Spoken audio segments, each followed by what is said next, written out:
Hello guys, എന്തൊക്കെയുണ്ട്? ഞാനും ഡുഫിയും പിന്നെ വിനോദ് ചേട്ടനും അബുദാബിയിലുള്ള റഹ്മത്ത് കാലിക്കട്ട് റെസ്റ്റോറൻറ്റിലേക്കാണ് വന്നതാണ്. വെറൈറ്റി ആയിട്ടുള്ള നെയ്മീൻ കറിയും പൊറോട്ടയാണ് ഞങ്ങൾ പറഞ്ഞത്. നല്ല അടിപൊളിയായിട്ടുള്ള കഷ്ണങ്ങൾ തന്നെയാണ് നമുക്ക് കിട്ടിയത്. ആ മീനിൻ്റെ ഒരു പീസ് പൊട്ടിച്ച് പൊറോട്ടയിൽ വെച്ച് കഴിക്കാൻ നല്ല ടേസ്റ്റ് ഉണ്ടായിരുന്നു.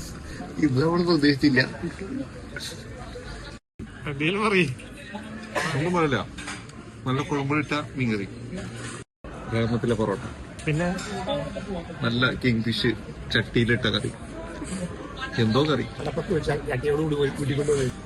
ഇനി ഇനി എന്റെ സ്വന്തം പ്ലേറ്റിലേക്ക്